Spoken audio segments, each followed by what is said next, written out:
सुप्रभात बच्चों, प्यारे बच्चों। आज हम 7वीं कक्षा के महाभारत पुस्तक की पाठ नंबर 4 अम्बा और भीष्म जो पाठ है वो पढ़ेंगे। मुझे आशा आप इसे ध्यान से सुनेंगे और अपनी फेयर नोटबुक में जो इसके मुख्य पॉइंट हैं जो रफ नोटबुक में नोट करेंगे। तो प्यारे बच्चों, अम्बा और भीष्म, ध्यान से सुनना। सत्यवती के पुत्र चित्रांगद बड़े ही वीर परंतु स्वेच्छाचारी थे। एक बार किसी गंधर्व के साथ युद्ध हुआ, उसमें वह मारे गए। उनसे कोई पुत्र न था, इसलिए उनके छोटे भाई विचित्रवीर्य हस्तिनापुर की राजगद्दी पर बैठे। विचित्रवीर्य की आयु उस समय बहुत छोटी थी, इस कारण उनके बालिग होने तक राजकाज भीष्म को ही संभालना पड़ा। जब विचित्रवीर्य विवाह के योग्य हुए तो भीष्म को उनके विवाह की चिंता हुई। उन्हें खबर लगी कि काशीराज की कन्याओं का स्वयंवर होने वाला है। वह जानकर भीष्म बड़े खुश हुए और स्वयंवर में सम्मिलित होने के लिए काशी रवाना हो गए। देश विदेश से अनेक राजकुमार उस स्वयंवर में भाग लेने के लिए आए हुए थे।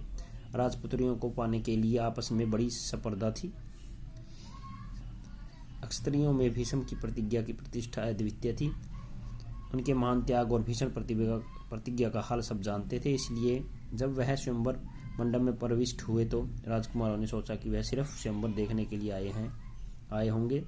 परंतु जब स्वयंवर में सम्मिलित होने वालों में भीष्म ने भी अपना नाम दिया तो अन्य कुमारों को निराश होना पड़ा।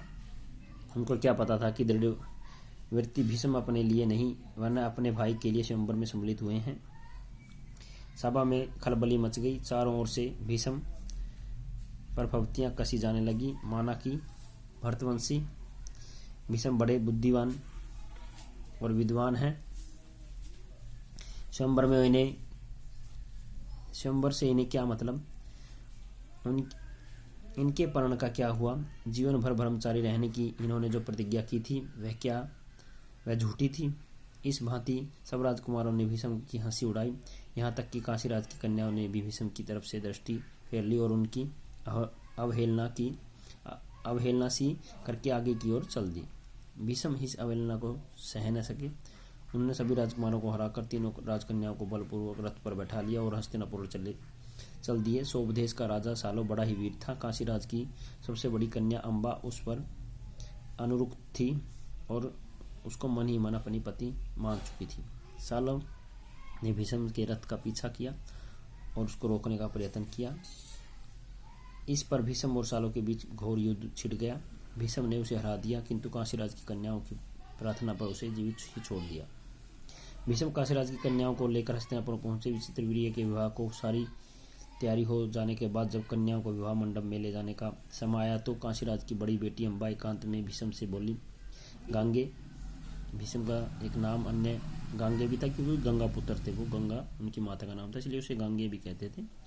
गांगे, मैंने अपने मन में सोबदेश के राजा सालों को अपना पति मान लिया था, इसलिए इसी बीच आप बलपूर्वक मुझे यहाँ ले आए। मेरे मन की बात जानने के बाद आप मेरे बारे में अब जो उचित समझो करें। भीष्म को अम्बा की बात जची। उन्होंने अम्बा को उसकी इच्छानुसार उचित प्रबंध के साथ साथ सालों के पास भेज दिया और अम्बा के दोनों बहनों अंबिका और अम्बालिका का विचित्रवीर्य के साथ विवाह करा दिया। अम्बा अपने मनोनीत वर्ष सोबराज सालों के पास पहुंच गई और सारा वृत्तांत कह सुनाया। उसने कहा, राजन, मैं आपको ही अपना पति मान चुकी हूँ। मेरे अनुरोध से भीष्म ने मुझे आपके पास भेजा है। आप मुझे अपनी पत्नी स्वीकार कर लो। पर सालों ने न माना। उसने अम्बा से कहा, सारे राजकुमारों के सामने भीष्म ने मुझे युद्ध में पराजित किया और तुम्हें बलपूर्वक हरण करके ले गए। इतने बड़े अपमान के बाद मैं तुम्हें कैसे स्वीकार कर सकता हूँ। तुम्हारे लिए अब उचित यही है कि तुम भीष्म के पास जाओ और उनकी सलाह के मुताबिक ही काम करो। बेचारी अंबिका हस्तिनापुर लौट आई और भीष्म से सारा हाल कह सुनाया। उन्होंने विचित्रवीर्य से कहा, वत्स राजा, साला अम्बा को स्वीकार नहीं करता। इससे विदित होता है कि इसकी इच्छा अम्बा को पत्नी बनाने की नहीं थी। अब उसके साथ तुम्हारा ब्याह करने में कोई आपत्ति नहीं रही। पर विचित्रवीर्य अम्बा के साथ ब्याह करने को राजी न हुए। बेचारी अम्बा न उधर की रही न इधर की। कोई और रास्ता न देख वह भीष्म से बोली, गंगे मैं तो दोनों ओर से ही गई, मेरा कोई भी सहारा न रहा, आप ही मुझे हर लाए थे, अतः आपका यह कर्तव्य है कि आप मेरे साथ ब्याह कर लें। भीष्म ने उसकी बात ध्यान से सुनी और अपनी प्रतिज्ञा की याद दिलाकर बोले, अपनी प्रतिज्ञा तो मैं नहीं तोड़ सकता। उन्होंने अम्बा की परिस्थिति समझकर उचित वीर्य से दोबारा आग्रह किया, पर वह न माना। भीष्म ने अम्बा को फिर समझाया और कहा कि सोमराज सालों के ही पास जाओ और एक बार फिर प्रार्थना करो। लाचार अम्बा फिर सालों के पास गई और उसकी बहुत मिन्नतें की, लेकिन दूसरे की जीती हुई कन्या को स्वीकार करने से सोमराज ने साफ में इनकार कर दिया। अम्बा इस प्रकार 6 साल तक हस्तिनापुर और स्वदेश के बीच ठोकरें खाती फिरी। उसने अपने इस सारे दुख का कारण भीष्म को ही समझा। उन पर उसे क्रोध आया और प्रतिहिंसा की आग उसके मन में जलने लगी। भीष्म से बदला लेने की इच्छा से वह न कई राजाओं के पास गई और उनको अपना दुखड़ा सुनाया। भीष्म से युद्ध करके उनका वध करने की उसने राजाओं से प्रार्थना की, पर राजा लोग भी तो भीष्म के नाम से ही डरते थे। किसी में इतना साहस न था कि भीष्म से युद्ध करें। अक्षत्रियों से एकदम निराश होकर अम्बा ने तपस्वी ब्राह्मणों की शरण ली। तपस्वियों ने कहा, बेटी तुम परशुराम के पास जाओ, वे तुम्हारी इच्छा अवश्य पूरी करेंगे। तब ऋषियों की सलाह पर अम्बा परशुराम के पास गई। अम्बा की करुण कहानी सुनकर परशुराम का हृदय पिघल गया। उन्होंने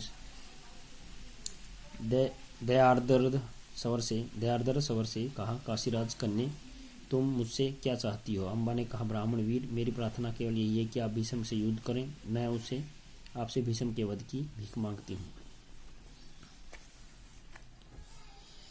परशुराम को अम्बा की प्रार्थना पसंद आई और बड़े उत्साह के साथ वह भीष्म के पास गए। उन्हें युद्ध के लिए ललकारा। दोनों कुशल योद्धा थे और धनुष विद्या के जानकार भी। दोनों ही जितेंद्रिय और ब्रह्मचारी थे। समान योद्धाओं की टक्कर थी। कई दिनों तक युद्ध होता रहा, फिर भी हार जीत का निश्चय न हो उसका। अतः अंत में परशुराम ने हार मान ली और उन्होंने अम्बा के कहा, जो कुछ मेरे वश में था मैं कर चुका, अब तुम्हारे लिए यही उचित है कि तुम भीष्म की ही शरण लो। पर अम्बा ऐसी बात तो से कब विचलित होने वाली थी। उसने वन में जाकर फिर तपस्या शुरू की और तपोवन से स्त्री रूप छोड़कर पुरुष बन गई और उसने अपना नाम शिखंडी रख लिया। जब कौरव और पांडवों के बीच कुरुक्षेत्र के मैदान में युद्ध हुआ तो भीष्म के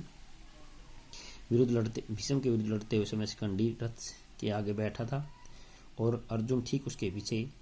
ज्ञानी भीष्म को यह बात मालूम थी कि अम्बा की शिखंडी का रूप धारण किए हुए हैं, इसलिए उन्होंने उस पर बाण चलाना अपनी विरोचित प्रतिष्ठा के विरुद्ध समझा। शिखंडी को आगे करके अर्जुन ने भीष्म पितामह पर हमला किया और अंत में उन पर विजय प्राप्त की। जब भीष्म आहत होकर पृथ्वी पर गिरे तब जाकर अम्बा का क्रोध शांत हुआ। अम्बा ने अपनी प्रतिज्ञा का बदला लिया। बच्चों, इसमें उसने भीष्म को उनकी वजह से ही भीष्म मरे, वरना भीष्म बहुत वीर पुरुष थे उस टाइम, उनको हराने वाला पृथ्वी पर कोई नहीं था। तो प्यारे बच्चों, लेसन नंबर 4 ही खत्म हो चुका है। तो अगला लेसन फिर हम पढ़ेंगे। तो आज के लिए इतना ही। धन्यवाद।